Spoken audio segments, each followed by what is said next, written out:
You can't look to the left, scary, but you're still doing 130 mile an hour here. You've got to nail your braking point, avoid the bumps, get it slowed down, first gear, 30 mile an hour.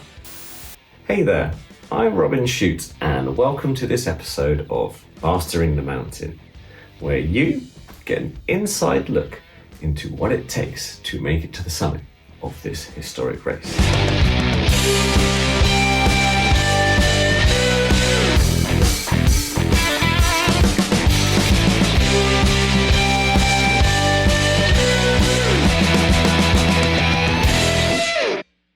So for today, we're going to be looking at my 2019 race winning run. This is the run where I became King of the Mountain for the first time.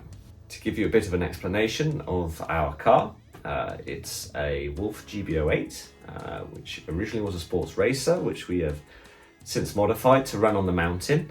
It has a 4-cylinder Honda engine, in that combined with a Borg-Warner EFR 8474 turbocharger to give us about 600 horsepower. With me on board, that ends up being around 1350 pounds, 600 kilos ish. So power to weight ratio is pretty incredible, and it makes for one really fun ride up the hill. We were by far the fastest car on the hill. However, that doesn't necessarily count for much when you go to the mountain. At the end of the day, you've still got to make it to the top, and with that comes a lot of challenges. So the week leading up threw us a few curveballs, a few sleepless nights, but we were able to overcome all that and get the car to the top on race day.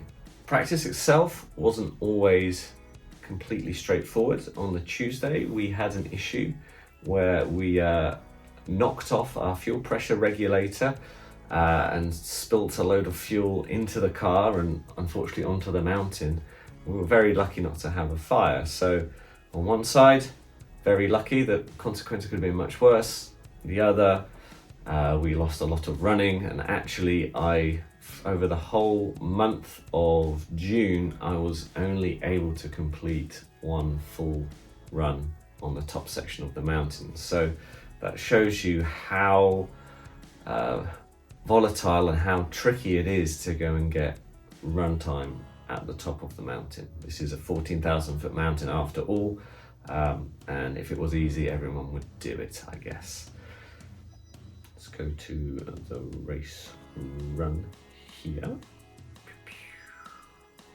One of the things I really wanted to share with you is something very unique about this event, and something that makes it incredibly hard for a driver. Race day, you're essentially going into the run completely cold.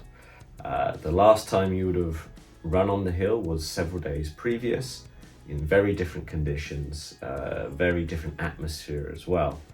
And then race day itself, up, crack of dawn, you warm up the car, there's no driving around, there's none of that. You plonk yourself straight on the start line and you have to turn it on just like that. You have essentially half a turn, which is the run to the start line to figure out where the grip is and where your car is at, and then after that you're just flat out. So let's start the run and we'll see what it takes.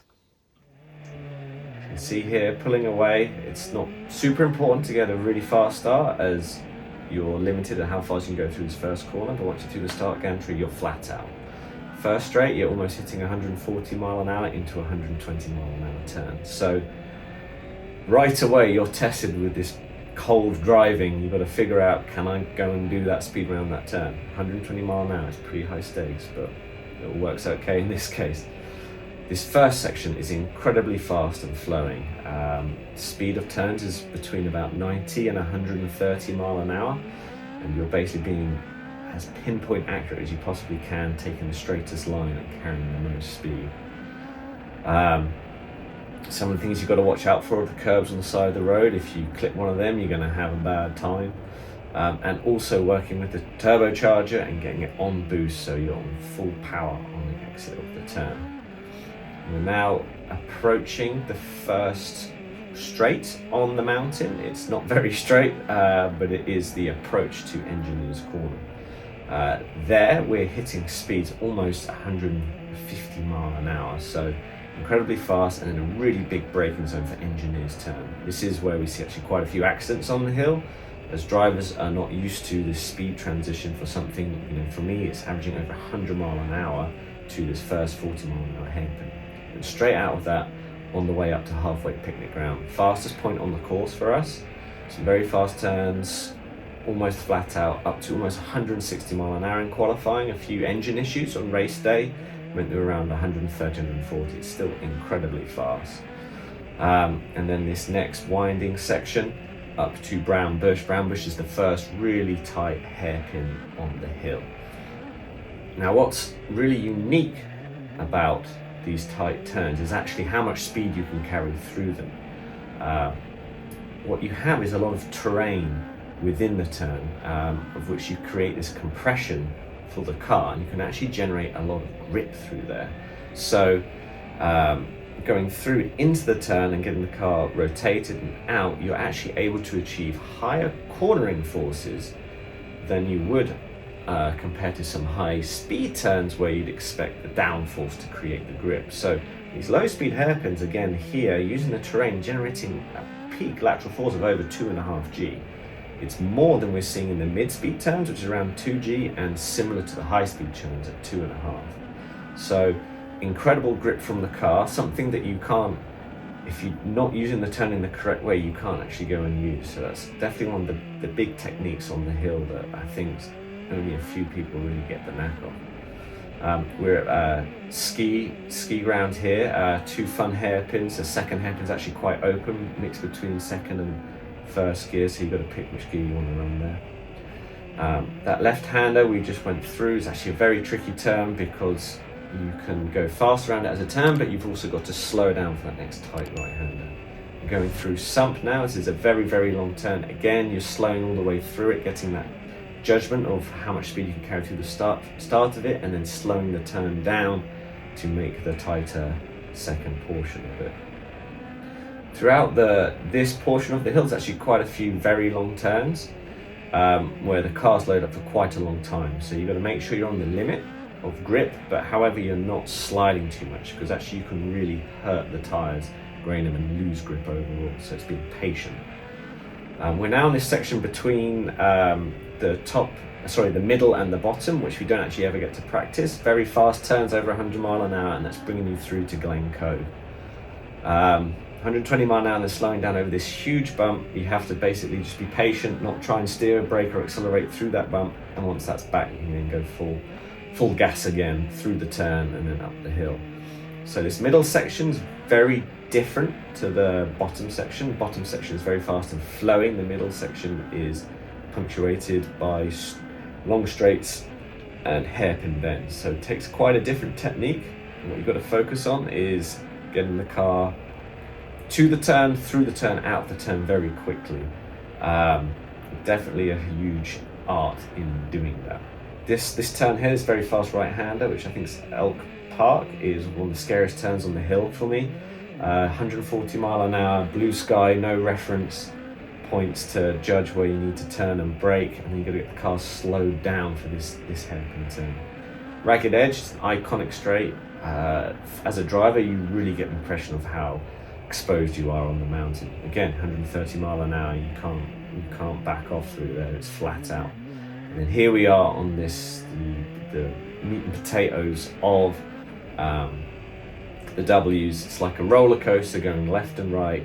You're trying to carry as much speed into the turn, through the turn, and out of the turn. People say slow in, fast out. I say fast in, faster out. You've just got to be absolutely on it. Use the terrain to help turn the car, getting the car straightened up and on the throttle as quickly as possible.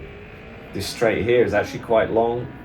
You can't look to the left, it's scary, but you're still doing 130 mile an hour here. You've got to nail your braking point, avoid the bumps, get it slowed down, first gear 30 mile an hour, straight back to it, get the turbo spooled up, get everything singing, pulling gears back up to 4th gear again. This left-hander on that straight looks similar to Evo Corner, but don't back off because you'll lose time. Same again here, you're really focusing on getting to the throttle early, getting the turbo spooled so the car is on the money coming out of the turn. This is one of the tightest hairpins here. Now we're going towards Evo corner, very scary corner. You can see how broad the sky is. Most people take this tight left line, which is actually good for this next right-hander, because you'll be flat out through here, and again you're almost in fifth gear over 120 mile an hour into these last two hairpins on the W's approaching Devil's Playground. This is a great part of the course. There's a lot of spectators around, really good atmosphere, incredible to experience being part of this race. On the exit of Devil's, this left-hander you never practice, and it's really dusty from the car park, and you can see there the car snaps sideways. You're doing it for the first time. It never feels good to have to counter steer, and that counter steer is towards spectators, but you trust in your instinct and you just go through it and get to full throttle. Heading to bottomless pit here. It's not bottomless, it's only about 6,000 feet down, which is a really fun turn. There's a lot of positive camber. You can really load up the car, get to the throttle early, back up to sixth gear for these next series of bends where, carrying on the way into here 140, slowing down to about 120, middle of the road entry, keeping it tight to left for this right-hander, which is off camber, so you'll be very precise with your line, but it's actually very, very fast again. At this point, I'm really starting to struggle with the car, with the engine issue I was having at the time. With the increased altitude, it's been hard to get the turbo to spool, and then this other issue as well, which is a misfire, which is stopping me light off the fuel. The car's actually slowing down, it feels like, to a stop at this point, and I end up having to shift down several gears before I can get the car back on boost and it running again. So it was a pretty scary moment for me. But still, I'm focusing on carrying as much speed as I can, as that's what I can do. You know, I'm still focused on winning the event, rolling speed through the turns, making sure my time isn't too bad. Through Boulder Park here, there's a really fun section of turns. Off camber, on camber, bumps, left, right, getting onto the throttle. There's a lot of time to be made here. Bumps make it tricky with the car this year. I went too stiff with the suspension setup, so you can see this last section, which is the permafrost and the road, is incredibly rough. The car taking off and it being quite an uncomfortable ride for me. So just shows you the compromises you have to make with car setup. What was fantastic down at the bottom now is terrible at the top, and you've got to get that balance. So with the engine issue, I'm struggling to have speed. With the thin air, I'm struggling to have the downforce to make the grip, and with the suspension being too stiff, I'm struggling to get heat into the tyres. So it becomes very tricky to drive, and when the car and the tyre is cold, it's very hard to feel what the car is doing itself. The suspension is set up for grip, and it doesn't have grip now, and it just slides over the top of the surface rather than bites in. So this is what I'm dealing with. These are the challenges where I'm trying to figure out what I got underneath me and do the best I can. Not hitting birds, don't hit that bird. Coming up to Olympic here, this is a bit of relief, as I know I'm going to make it. Pretty confident here. Up through the final turn, this is very, very bumpy through here. My suspension is far too stiff on the car. You can see it bucking and taking off, and it feels like I'm going at a walking pace. Appreciate I'm not, but that's what it was. So run time for us, I think, was about 9:12. Very mixed emotions for me. Getting to the top successfully is great in itself. Knowing that the time wasn't terrible, it was hard for me to judge what it was going to be. Once I found out it was a 9:12, I was like, okay, this is not too bad. This should be faster than the other competitors, and they really were. Raphael had set a very fast time, and we only had about 10-second margin in the end. So waiting for those next couple cars to come through to see if that was enough to secure the win. That was pretty nerve-wracking. Once we found that out, that was great, but then also the not being able to achieve the full potential of the package, of the team, the car, and myself was also sad. When we look back on the data from the practice runs, we saw we were capable of about an 8-minute 32 run. So that would have been the third fastest run in the history of the event. It would have been Dumas in the IDR, Loeb in Peugeot, and then myself, Fagioli close behind. So that would have been incredible, and that's what we were aiming for. Obviously, it's easy to say, but doing it is much, much harder, and that's why we always go back and challenge ourselves. So, fantastic learning experience for us, for such a small team with a modest budget. I'm really proud of what we're able to achieve. I always view this as a learning experience. It helps us bring a faster car for the next time we go to the event. So yeah, what I really want to reiterate is just how incredible running the Pikes Peak International Hill Climb is. It's really a unique event, nothing like it in the world, and it's the experience of just being on the mountain and racing the road is incredible in itself. Being there at sunrise, there isn't much that compares to it. So just going and participating is enough for most people. And I think a few of us want to go flat out and really compete. But that's kind of the icing on the cake, just going and being there, being with competitors, and sharing this mountain with people is something incredible and something that will bring me back year after year. Thank you so much for watching along with this episode of Mastering the Mountain. If you enjoyed this content, please subscribe to Pikes Peak below, and I hope to see you next time. Thank you. If you'd like to follow us at the Sandy Club and myself, my personal account at Robin Shute Racing, there's lots of great content on there as you see us preparing for future races at Pikes Peak and some other motorsport activities on top of that.